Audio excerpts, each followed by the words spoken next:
Hey everyone, and welcome to a wonderful Crock Pot Wednesday. It's early morning, the sun is just ready to shine, and I have a big day ahead of me, so we got to start on our meal. So what are we going to make today? I hope you stay tuned to find out.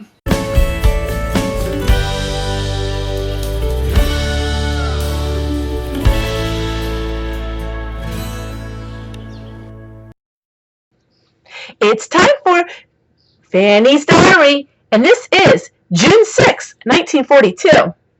Today I picked 8 quarts of strawberries, put sugar peas in the locker, planted tobacco, and finished planting corn. Welcome back everyone. Today we're going to make Grace's Minestrone soup. Page 182 out of the Fix It and Forget It cookbook. It's the big cookbook. In fact, I went through all of my books and realized I only had this one and a small other crock pot cookbook because this really is everything you need. So, Grace's Minestrone soup.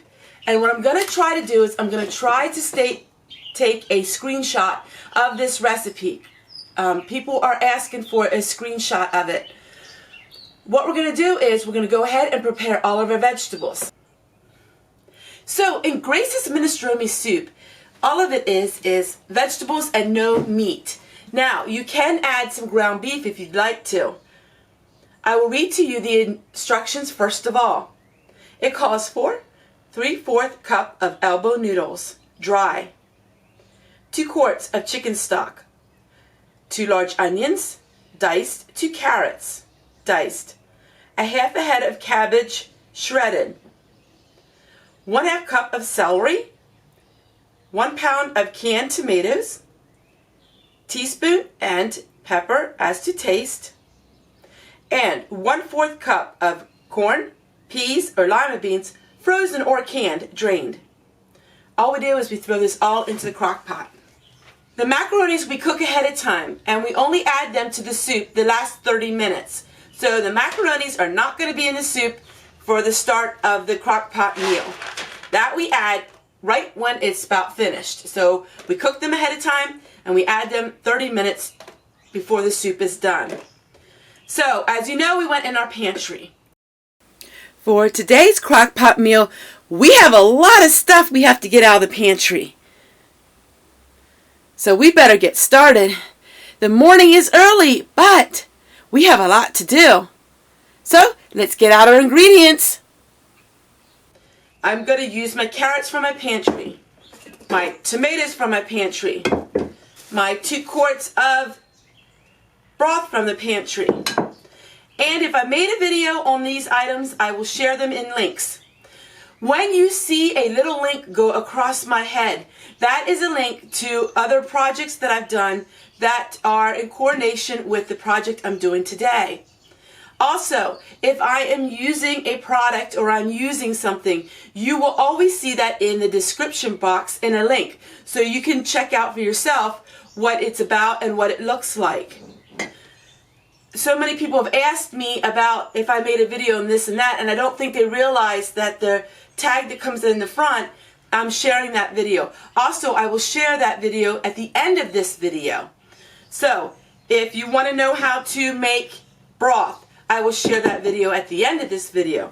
If you want to know how I can my carrots, and so forth. So at the end of every video of a project I'm working on, you will see that video. Alright, let's get opening all these jars and all these cans, and we're going to pour the liquid off the lima green beans and the corn. And let's get started. One thing really nice about having chickens is you can give the chickens all of these scraps, and chickens love table scraps.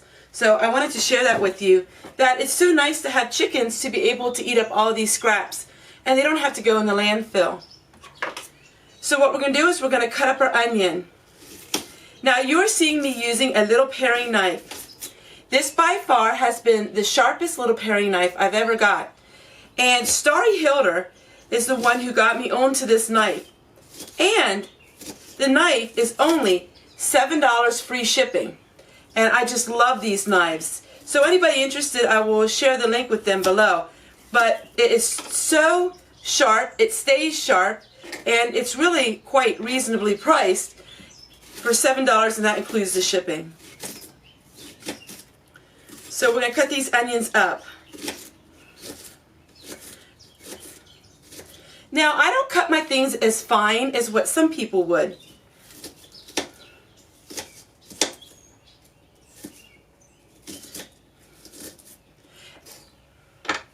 Now, it calls for 2 onions, but I'm only going to use 1 onion. And also, in this recipe, if there's a vegetable your family does not eat, that's fine. You don't have to add it. You can add a vegetable that is not in the recipe. It's pretty much however you want it to be. But the main ingredients is the cabbage. Now, if you don't like cabbage, of course, you don't have to have it. Now, cabbage in a crock pot is amazing because it cooks down and it cooks really soft.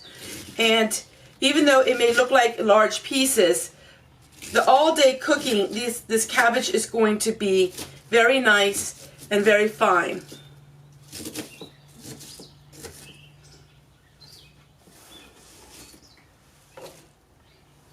As you see, the way I cut things, I'm not a professional cook whatsoever. I'm just an everyday girl in the kitchen. And so, while these recipes and these cooking videos aren't the most formal, I do really enjoy making them, and I really enjoy that you like them. I'm really excited to share with you some new projects on my channel, and that I will share with you on Friday. And it has to do with cooking.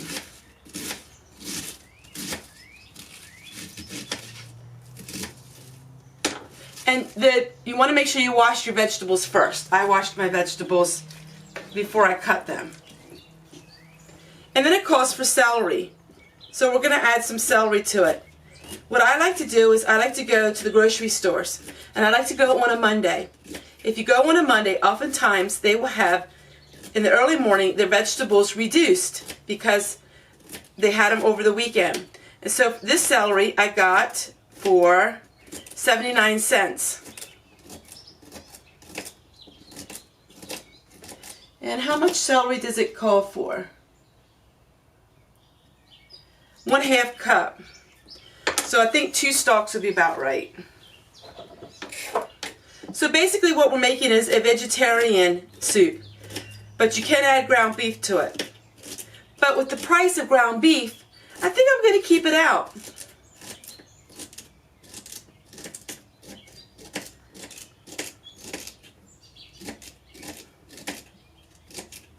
So I'm going to finish cutting this up, and then I'll show you what it looks like.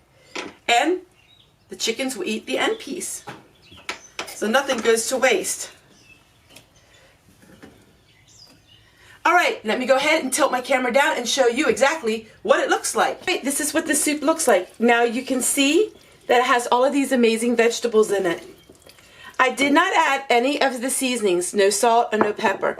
I'm going to wait until this cooks halfway before I start seasoning it. Also, I noticed a lot of minestrone soup calls for kidney beans. And really, I think I'm going to add some kidney beans to it. So I'm going to go and get a pint of kidney beans. I just think the kidney beans would add a little more flavor to it. And I really like that idea. So we're going to go ahead and we're going to add a home canned or a store-bought can of kidney beans to it. So that part is finished. Now we're going to let it cook for, it says, cook on low for 8 hours. We're going to cook it on medium, and I'm going to cook it for 4 hours.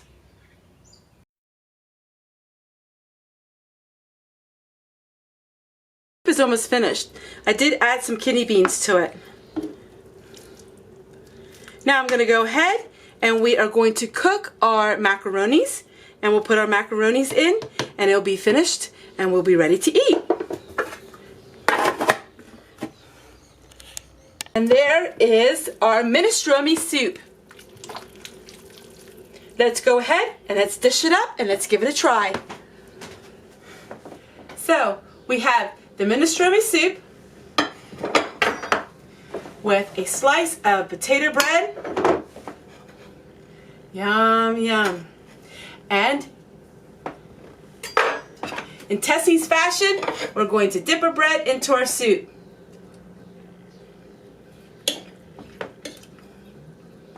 You know what? This tastes just like the Olive Garden. If you've ever eaten at the Olive Garden, had their soup, it tastes just like it. Mmm-mm. Mmm-mm. It is really good. So if you like minestrone soup, give this recipe a try. It's sure to please.